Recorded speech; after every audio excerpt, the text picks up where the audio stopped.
when experimental value, measured value and true value. मतलब क्या समझ में आ रहा है? ट्रू वैल्यू क्या होता है बताएं ये भी।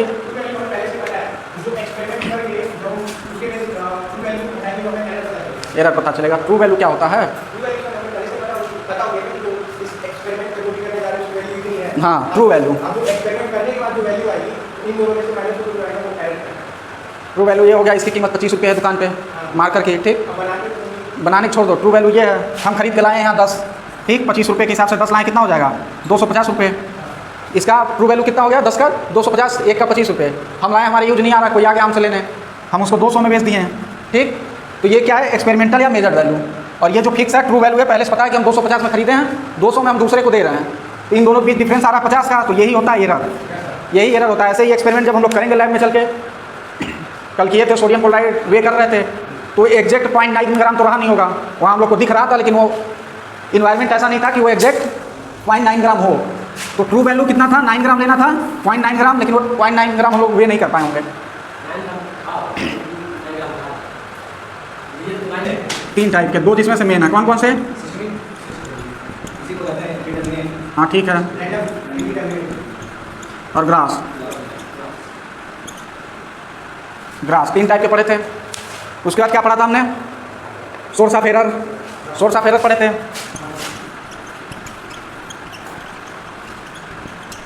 सोर्स ऑफ एरर में बहुत 3-4 पॉइंट थे। उसमें क्या पढ़े थे हम लोग सोर्स ऑफ एरर में? फर्स्ट एपरेटस, इन्वायरमेंट, ऑब्जर्वर, ये सब चीज़ें पढ़े थे। सोर्स हो गया। उसके बाद क्या था? मेथड ऑफ मिनिमाइजिंग एरर, कैसे उसको हम कम कर सकते हैं एरर को, वो पढ़े थे। नेक्स्ट हम लोग पढ़े थे प्रिसिशन, सिग्निफिकेंट रूल। 2 चीज़ पढ़ लिए थे कि नहीं? सिग्निफिकेंट फिगर हो गया कंप्लीट, हाँ हो गया था, एग्जैक्ट नंबर तक उसमें हम लिखवाए थे। लास्ट एक ही चीज़ बचा था इसमें, एक्यूरेसी। क्या था? हाँ तो वो उतना ही है, रूल ही है बस। नेक्स्ट हेडिंग डालेंगे एक्यूरेसी। एक्यूरेट नाम सुने हैं? एक्यूरेट मीन्स क्या होता है? सटीक। तो वही एक्यूरेसी भी वही है।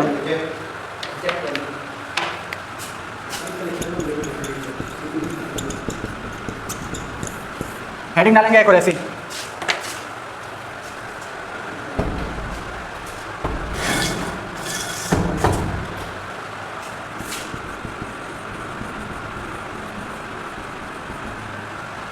Accuracy refers to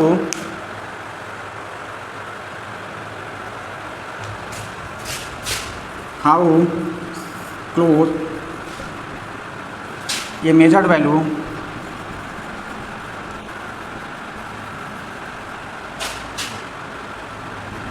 to the true value।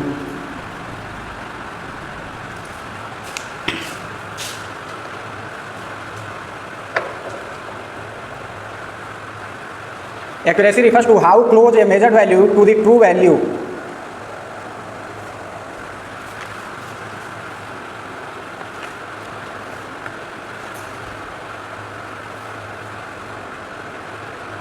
Accuracy क्या बताता है अविनाश? कितने करीब है हम लोग। और प्रिसिशन क्या बताता था?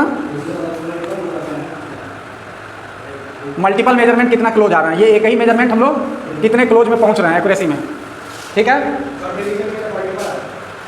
मल्टीपल लेके करते हैं एवरेज निकाल के, इसमें एक ही हम लोग कितने क्लोज जा रहे हैं वो दिखाता है, शो करता है एक्यूरेट, कितने एक्यूरेट हैं ट्रू वैल्यू के, कितने पास हैं। नेक्स्ट लाइन से 1 सेकंड रुक जाना, चल तो सब रहा उधर, चलते चलते रुक गया।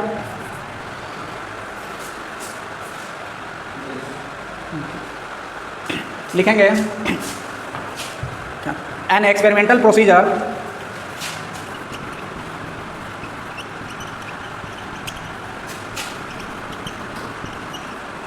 प्रोसीजर मीन्स, फोन चला रहे हो अविनाश क्यों? एन एक्सपेरिमेंटल प्रोसीजर में be highly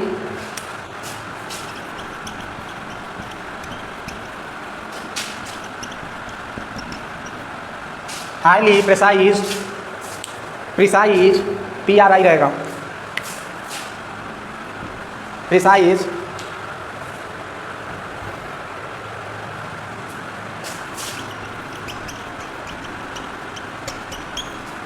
but because of some error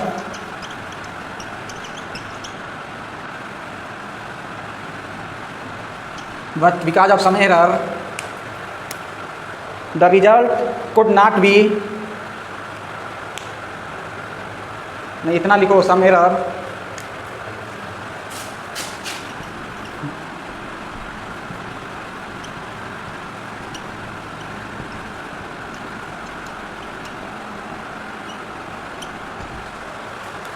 an experimental procedure may be highly precise but because of some error the result will be inaccurate.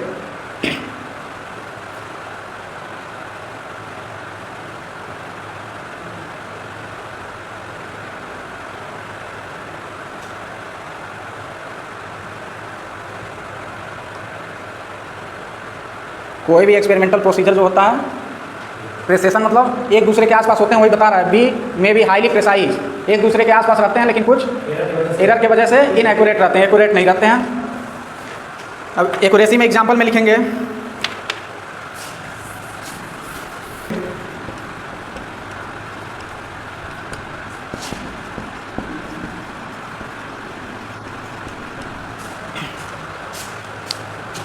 वही एक और लिख सकते हैं 98 आ जाएगा, तब एक्यूरेट नहीं रहेगा, इनएक्यूरेट रहेगा। दूसरे एग्जांपल में लिख सकते हैं, लिखने की ज़रूरत है नहीं। तो हमारा एरर वाला जो है पोर्शन वो कंप्लीट हो गया है।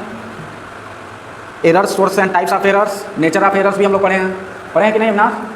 Nature of errors, nature and source of errors ही लिखाए थे। अब पढ़ना हम लोग को इम्प्योरिटीज़। इम्प्योरिटीज़ मीन्स अशुद्धियाँ। प्योर चीज़ को क्या बोलते हैं? शुद्ध है।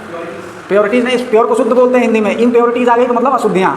तो जो भी हम फार्मेसी में, लैब में कहीं भी यूज कर रहे हैं, केमिकल सॉल्यूशन कुछ भी हो गया, रिलेटेड कुछ भी, उसमें कितनी अशुद्धियाँ होती हैं। वैसे तो लैब में जितनी भी चीज़ आती है उस पर लिखा रहता है 99.9% प्योर, लेकिन रहता नहीं है। 0.1% जो है अशुद्धियाँ ही हैं उसमें।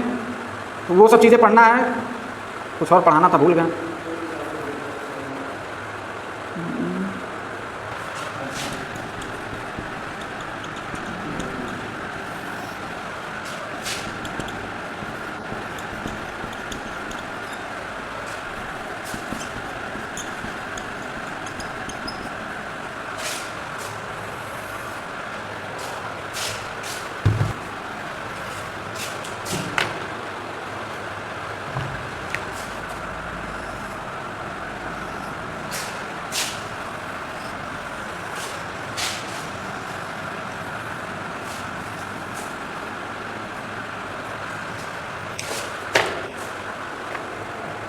प्रेसिशन का क्या डिफिनेशन था? इसमें लिखेंगे closeness of repeated values. Closeness of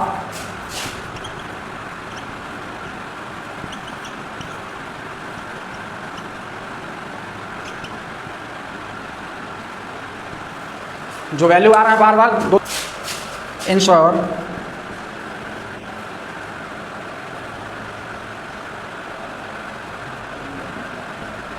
repeatability and reliability.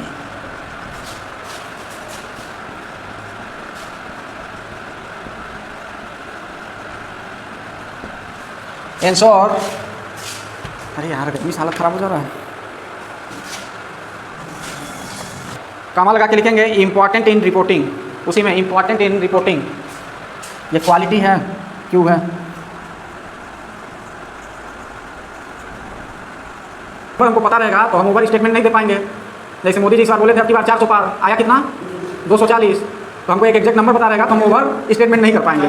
Report करने में इजी रहेगा कि हमारे पास इतना डेटा है, इतना आया है। समझ में आया? वो मोदी जी भी एरर आ गया आपकी बार 200-400 पार में। ये हो गया अपना एरर का टॉपिक साहब। नेक्स्ट हेडिंग डालेंगे आप लोग इम्प्योरिटीज इन फार्मास्यूटिकल्स। सिलेबस में देख लें है, उतना हेडिंग डालें। इम्प्योरिटीज मीन्स क्या होता है? अशुद्धियाँ, जो हमारे केमिकल में मिलेंगे, हमारे सॉल्यूशन में मिलेंगे। अशुद्धियाँ जो ग्लास वेयर हम यूज करते हैं उसमें भी रहता है।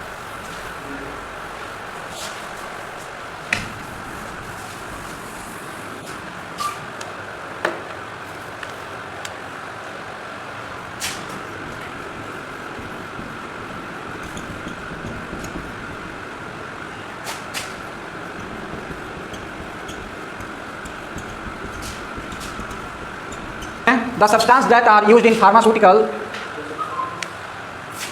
लिखना रुको।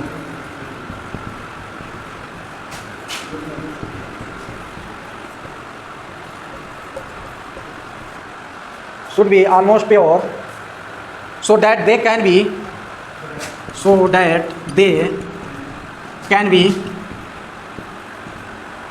यूज नहीं लिखेंगे, रुक जाइए, क्या था, can be safe to use, can be safe to use. क्या समझ में आ रहा है इतना से? अगला बताओ तो जल्दी।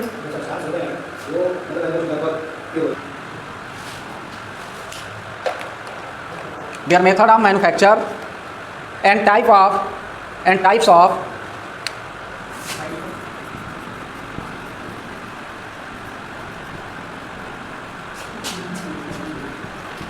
of crystallization, crystallization or purification process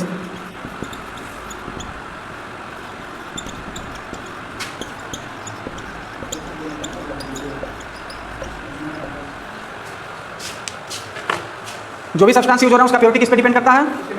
manufacture वाले मेथड पे। क्रिस्टलाइजेशन कैसे हो रहा है और प्यूरिफिकेशन प्रोसेस कैसे कर रहे हैं उस पर डिपेंड करता है। क्रिस्टलाइजेशन मतलब बहुत सारे ड्रग होते हैं जो लिक्विड फॉर्म में मिलते हैं, उनको क्रिस्टल बनाया जाता है। कैसे? अरे बहुत प्रोसेस होता है, पढ़ा जाएगा, आगे छोड़ो, इतना समझ में आ रहा है ना क्रिस्टलाइजेशन क्या है? क्रिस्टलाइजेशन और प्यूरिफिकेशन मैन्युफैक्चर प्रोसेस पे डिपेंड होता है इसका प्योरिटी। हम मैन्युफैक्चर कैसे कर रहे हैं उस पर बहुत सारी चीज़ें आती हैं, जैसे कि चिप्स वोप्स आते हैं, हल्दीराम का आता है, बढ़िया लगता है, उसके बाद भी लोकल आते हैं। तो मेथड ऑफ मैन्युफैक्चर सड़ा हुआ आलू यूज हो रहा है, मसाला कौन सा उसमें यूज हो रहा है, तेल कौन सा यूज हो रहा है। तो ऐसे यहाँ चीज़ें हम लोग कौन से मेथड से मैन्युफैक्चर कर रहे हैं। बारिश होगी कि नहीं होगी तो बताना, कपड़े डालें, बहुत सारा मेहनत लगा दूँ तो क्या बोलते हैं। हाँ, एक एल्कोहल आता है अंग्रेजी शराब, एक देसी आता है, गाँव में भी बनाते हैं सब। गाँव बनाने वाला देख सुने हो कभी? अरे महुए हुए से बहुत चीज़ सड़ा उड़ा के बनाते हैं सब, चावल वावल गुड़ उड़ ये सब सड़ा के बनाते हैं सब। ये ईंट के भट्टे में मोस्टली ये सब काम होता है। ईंट भट्टों पे जो बाहर से मजदूर आते हैं वो सब बनाते हैं, वो किसी भी चीज़ से बना देते हैं सब। एल्कोहल क्या है, 10 दिन तुम चावल रखो सड़ जाएगा, उसके अंदर से एल्कोहल हम निकाल देंगे, ठीक है। यही लाइन में जैसे गुलाब जल निकल रहा था वैसे एल्कोहल भी निकल जाएगा। तो ये प्योरिटी की बात है। इनके दारू पीने से बहुत बार पेपर में आता है कि कच्ची शराब पीने से इतने लोगों की मौत, तो वो प्योरिटी मेथड ऑफ मैन्युफैक्चर आ गया यहाँ। और जो ये लोग बना के बेच रहे हैं उसका 100% श्योर है इतना जल्दी नहीं मरेगा, धीरे धीरे लीवर सड़ेगा, उसके बाद इंसान मरेगा। इन बहुत ये सब जो बनाते हैं सब, कौन सा एल्कोहल हम लोग कंज्यूम करते हैं पता है?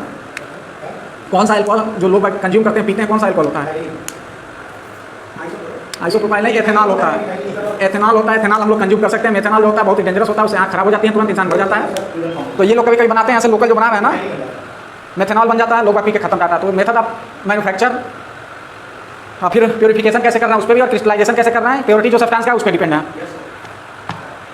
अब इम्प्योरिटीज़ का डेफिनेशन लिखेंगे। इम्प्योरिटीज़ डेफिनेशन, अरे वैसे ही लिख लो ब्रैकेट में तो ऐसे ही समझ आ जाएगा। 15 क्या है? 15 झंडा फहराने आना है, लड्डू मिलेगा, समोसा मिलेगा। 16 छुट्टी रहेगा, 15 को आओ, 1 घंटे का तो काम है, 1 घंटे भी नहीं लगता है, झंडा फहरा निकल जाना है। जितने बजे टाइम रहेगा बताया जाएगा, रुक जाओ, जितने लोग आएंगे उतने भी अच्छा लगता है। लड्डू मिलेगा।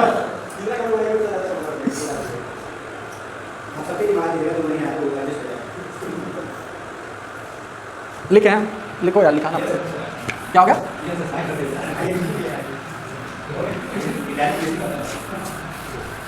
और भी 2-4 लोग तो हैं हॉस्टल में रहने वाले, देखो कब तक आते हैं। पूरी रात लाइट थी, भगा कर ऊपर जाकर सोया करो, अच्छी हवा लगती है, लेकिन यही मच्छर बहुत काटते हैं।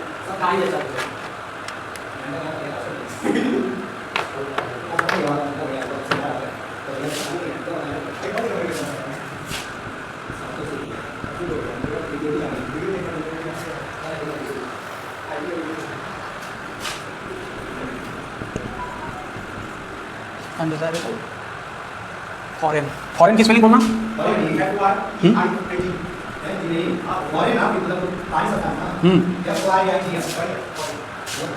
GN होगा लास्ट में लगाना।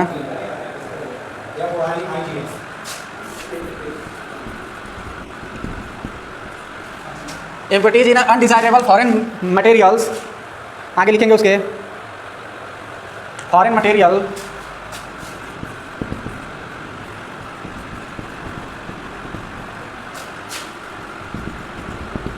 which may be toxic or non-toxic,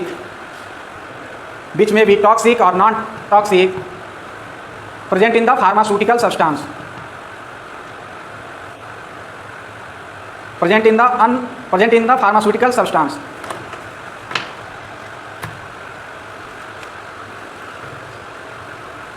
present in the pharmaceutical substance full stop. अब एक बार पढ़ के बताओ क्या समझ में आ रहा है इससे? यही डिफिनेशन है, इससे अधिक कुछ है नहीं। अनडिजायरेबल मीन्स आ जाता है, तो impurity is a undesirable foreign material. Toxic भी हो सकता है और नॉन टॉक्सिक भी है नहीं हो सकता है। यहाँ अंदाजा लगाया जा रहा है कि हो सकता है बहुत चीज़ ऐसे भी होते हैं, कुछ चीज़ गलती साइड हो गया, फायदा कर गया, बहुत चीज़ ऐसी होती है जो नुकसान दे गई। तो इम्प्योरिटी एक ऐसा फॉरेन मतलब बाहरी सब्सटेंस है, पदार्थ है या मटेरियल है जो प्रेजेंट तो रहेगा ही, किसी भी केमिकल में किसी भी प्रिपरेशन में प्रेजेंट तो रहेगा ही। वो या तो टॉक्सिक होगा या तो नॉन टॉक्सिक होगा, लेकिन प्रेजेंट रहेगा। ठीक है, ऐसा कोई भी प्योर मटेरियल नहीं बन के आ रहा है जिसमें कोई भी अशुद्धियाँ ना हो।